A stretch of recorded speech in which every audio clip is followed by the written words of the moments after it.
Götz Knies ist mein Name. Ich bin seit mehr als 20 Jahren an den Zinzendorf-Schulen als Rhythmik- und Musiklehrer tätig, in den letzten Jahren aber vorwiegend als Theaterpädagoge, in der Erzieherausbildung und in der gymnasialen Oberstufe im Literatur- und Theaterkurs. Wir befinden uns hier im Theater im Deutschen Haus in St. Georgen im Schwarzwald. Eine der Bühnen, wo meine Schülerinnen und Schüler sich öffentlich präsentieren können und auch wollen. Es liegt in der Natur der Sache eines Theaterprojektes, dass irgendwann die Lust entsteht, öffentlich zu zeigen, was man geleistet hat. Und zwar ganz ohne Notendruck, in eigener, ensemblebezogener Verantwortlichkeit und hohem persönlichen Anspruch.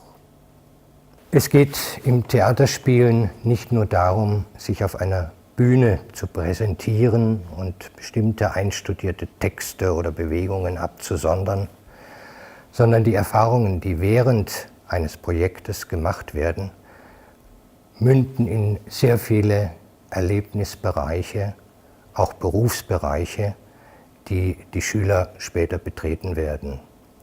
Selbstbewusstsein, eine Präsentationskompetenz, Empathie, vor allem sich einfühlen in Figuren, in andere Menschen, in Ensemblemitglieder, miteinander arbeiten, dadurch Teamfähigkeit unmittelbar zu erleben und zu lernen, sind alles Dinge, die auch abseits von einer Theaterbühne von großer Wichtigkeit sind.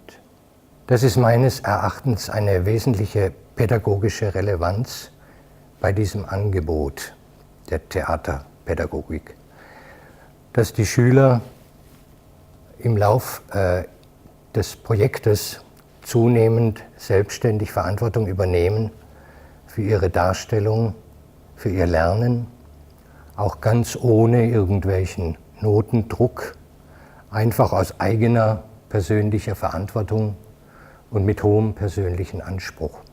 In diesem geschützten Rahmen kann man probieren, improvisieren, man kann auch mal scheitern und man lernt auch über sich selbst zu lachen. Meines Erachtens auch eine der wesentlichen menschlichen Schlüsselqualifikationen.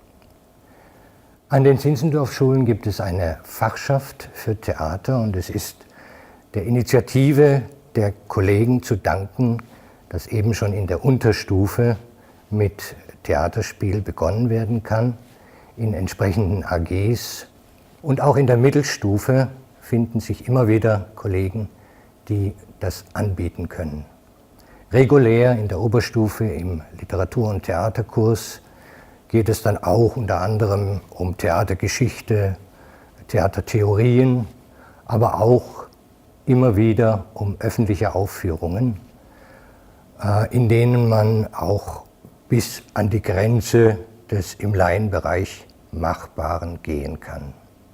Beispielsweise bei der Vorstellung Faust Inside, wobei die Besonderheit dabei ist, dass sowohl die Dramaturgie als auch die Regiearbeit als auch die Kulissenarbeit, Kostümarbeit ausschließlich von Schülern durchgeführt wurden.